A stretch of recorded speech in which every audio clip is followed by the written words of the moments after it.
I know, still not Halo 2. It's coming, I promise. Devastating is an achievement in the Master Chief Collection which has you beat Halo 3 on Legendary in under 3 hours, and it's the easiest I've done so far. That being said, it was far more RNG intense than Goat Roped or Petrogas. It's also very trick intense, but like with Goat Roped, they're really fun to learn and satisfying to pull off. So let's jump in. Were it so easy. I actually streamed my first day of attempts live, so if you're there, thanks for keeping me company. There will be more streams in future, I promise. Your sword has 0 range, but the beam rifle has plenty. As for the level itself, there's tech you'll see me do all over called slide jumps. When I jump, I crouch and release as I hit the ground. If I do this on a sloped surface, it'll propel me forward. This is something you'll see me do basically everywhere. The first trick of the run is here, where we scale this geometry and descend by this tree. This skips a trigger that spawns 2 phantoms. We hop up here and kill this brute for the brute shot, and grab a plasma pistol from a grunt. When we arrive here, we pass through the cave and hope for good sniper jackal spawns. If we get lucky, we hop up on this pipe and onwards to this ledge where we backsmack this jackal to guarantee a checkpoint for the next section. Hopping up here, we want to carefully navigate around the enemies and plasma pistol into brute shot to kill this brute here and pass on through to grab our best buddy, the battle rifle. As much as I love the DMR, this will forever be my baby. Hopping into the water, I pass through while taking pot shots at the beam jackals and brute jump up at the end. After Jackal Forest comes the bane of my existence. We want to do a sliding frag jump off of this cliff and throw a bubble shield to guarantee our safety. This trick took several attempts and led to the most level resets. Once we get it, it's a case of clearing all the enemies in the last section until the pelican shows up and we can enter. A real speedrun would use the Brute Chieftain's gravity hammer to do a box launch into the pelican to end the level early. There's too many box launches for me to point out, so check out Gelk Jr.'s GDQ run if you want to see him obliterate this game in a marathon. And thus, we finish the level with a crisp 1603. Tell the commander her ace is in the hole. Crow's Nest is a very combat heavy level. We start by walking to the hangar bay, dealing with a hallway full of jackals, grunts and a single brute before we have to defend against 3 waves of enemies. The noob combo deals with brutes amazingly, making cleaning up afterwards super easy. I stuck plasma grenades on each plasma turret too in order to make everything a little safer. On the way out, make sure you have a deployable cover. We use it here on this turret to make clearing out the drones in this section a breeze, as the turret can shoot through the cover while the drones cannot. Next is the Brute Chieftain room. This is super easy and simple. We walk in, charge a plasma pistol shot, release when we're close and burst his head with a BR. We grab his invulnerability equipment and proc it immediately to pass through the room and into the vent to rendezvous with Arbiter. If you kept the gravity hammer, you could use it to cross this gap and skip the barracks, but instead I fought my way through. Why bang things with a gravity hammer when I can bang my skull against Halo combat? On the Pelican pad, we deal with the waves of brutes. Pro tip here, dual plasma rifles slap super hard. They melt absolutely everything in their path, and I mean everything. Before we leave, we want to head upstairs and grab a camo power up. We backtrack through the facility until we hit the bomb room. Camoing here makes it stupidly easy, meaning it's a straight shot to the end, finishing at the level with a 2040, total time so far of 36:43. What happened? Welcome to RNG Incarnate. This level requires a lot of luck and persistence. I have persistence in droves, but I could do with borrowing some luck.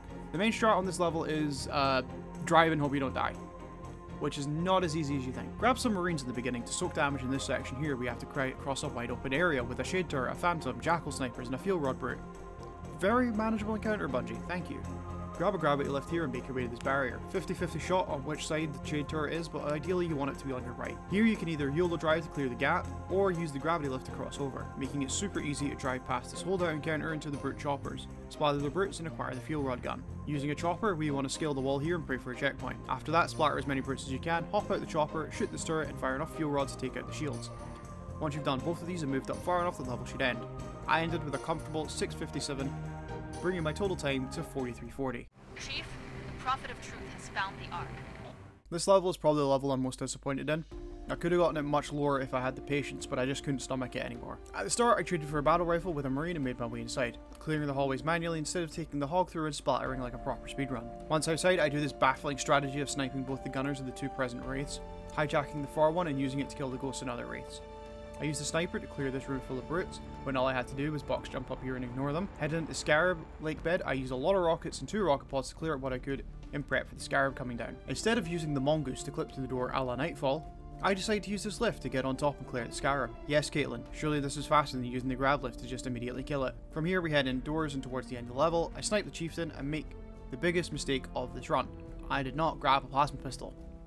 You see, in order to get a quick kill on the AA gun, you need to snipe the core twice and hit it with a fully charged plasma pistol shot.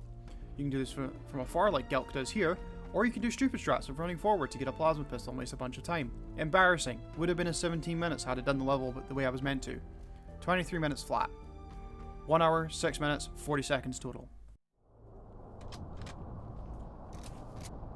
Floodgate speedruns are a joy to watch. There's so many cool box launches you can do with the free gravity hammer the game gives you at the start of the level. Instead, I used it to bonk my enemies as opposed to the boxes. Less exciting visually, but less complicated to learn. For the most part, you're retracing your footsteps from the storm, but with Flood as opposed to Covenant. The elites do come to assist, but they're functionally useless. They go from insta-kill machines in Halo 2 to impotent and stupid in Halo 3, make it make sense. Something I didn't realise at time of recording was that dual plasma pistols are just as effective versus Flood as they are with brutes. Their DPS is absolutely insane. Instead, I relied on the brute shot, battle rifle crits, and whatever melee weapons I scrounged up at the time. These range forms are the worst enemies in Halo 3. They're so annoying and tanky. If you don't happen to have a sticky grenade or you're out of melee range, you're kinda screwed. Alright, okay, a needler. There we go, use case number 2. Once you get inside the infected ship, however, there's no enemies and it's a straight walk to the end. I got this in 10:26, but could have been a lot faster if I just ran through YOLO mode. A total time of 1 hour, 17 minutes, and 3 seconds. That's some. Enjoy it while you can, Marines. As soon as we land, we're right back to it. Okay, now it's finally time for the mission that makes me miserable. Ark is both my 2 betrayals of Halo 3 and my Truth of Reconciliation. I am not good at this level and I find it to be a slog. Which is a shame, because casually it's probably in my top 3 levels in the franchise. To go fast, it takes both combat proficiency and good skill execution, neither of which I can do consistently. We start this mission by running into a squad of Covenant to get this brute's brute shot, and if we're lucky, a bubble shield to drop immediately for safety. Carrying on through here, we snipe the Jackal and use the brute shot and a frag to damage boost up this cliff to skip more combat. We move through and grab a mongoose and do my favourite strat, drive and don't die. We swap for a ghost here, and again, just hope we don't die. We use this ghost to scale this cliff here to avoid 2 ghosts down the bottom and skip a trigger which spawns some enemies here. As a consequence, however, we do not get a checkpoint before the dawn clear, which I found to be the hardest section I've had to do for one of these achievements. There's 2 methods we can do. Method 1 is to Master Chief in the books, snipe the brute gunner in the Wraith, ram your ghost into the turret, hijack and kill the Wraith, then snipe and rocket the remains. I could never get this to work because I'd just die. I guess I'm just bad. Method 2, however, is just to sit here and slowly pick everything off with the chopper and snipe the brutes from a safe distance. After this, the forward into dawn spawns in and gives you vehicles. Speedruns, however, use the thrust of the dawn to launch themselves and a ghost out of bounds to save a lot of time. Me, I'll just use the tank. Once we get through the Forerunner wall comes Scarab Valley. Again, I use the tank, but Speedrunner will bring a chopper through the facility and race to the bottom before the Scarab has a chance to spawn, and you can use a gravity lift or fuel rod gun and a grenade to damage boost as the Scarab comes down and spawn kill it immediately. Instead, I shot its legs with a tank, and then angled a shot into the interior once it started to kneel. Headed through some more hallways, we arrive at the end where the game sets you up with a 1v1 with a chieftain, however, I have no honour. We're on our way. After some more brutes and jackals, I got my longest completion at 35:42, a total time of 1 hour, 52 minutes, and 48 seconds. I count 2 scarabs. Repeat, 2 scarabs. This is not going to be controversial at all, but the Covenant is probably one of my favourite missions in the franchise. After the beach drop, we clear all the enemies we can with our BR and occasional Spartan laser blasts. I save a shot for later and warthog past all the enemies till I grab a ghost, and ram it through the first tower entrance and platform through this window to skip some combat. We ride the elevator and chase down a chieftain and his minions. I use the last Spartan laser shot here on this chieftain. We use his invincibility to walk past all the enemies I avoided earlier and warthog down to the Hornet. We fly at an angle underneath all the enemies and land on the second tower. I make my way through and brute shot the drones and then use it to damage boost up to the elevator and clear out the next chieftain. Once the flood shows up, I use my trusty dual plasma rifles to clear them out. I warthog to the 2 scarab section and use a Hornet to land on them. I use Nak3d Eli strats here, where I park the Hornet in a way that it safely tips off the scarab, making it easier to get back in after I kill scarab number 1. Scarab number 2 I land on with reckless abandon, as I really don't need a Hornet following this. Moving on from the second greatest set piece in gaming history, us and the Arbiter partner with the Flood and push forward through the last of the Covenant. The Flood turn on us as expected, and we fight our way back through in a short sequence.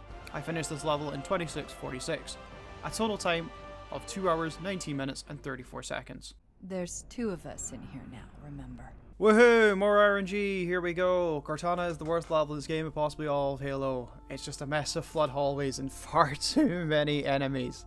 So we're just gonna run by. By design, I don't think you're meant to kill all the flood you see. Rather just kill what you can to give yourself safe passage. Once you obtain Cortana is where the level becomes stupidly hard. Cortana has us blow up the reactor and make a mad dash to reconvene with the Arbiter. I died so much on this run back.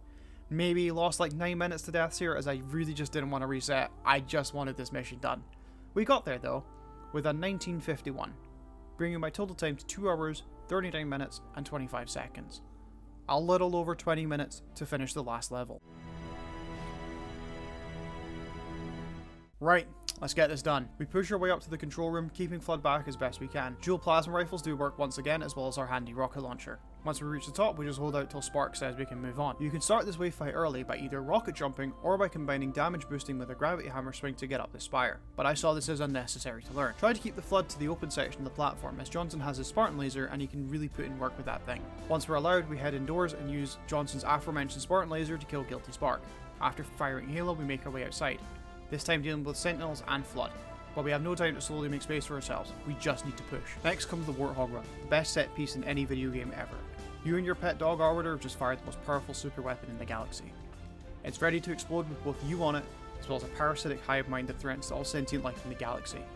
And all you have to survive it is a Humvee and a dream. So throttle that pedal, splatter any Flood in the way, and don't make any contact with any debris. Just gun it and hope for the best. Making our way across the exploding death machine, I do one final jump into the forward onto Dawn. Arbiter activates the slipspace drive and we make it. With a final time of 1940 and a total time of 2 hours, 59 minutes and 5 seconds.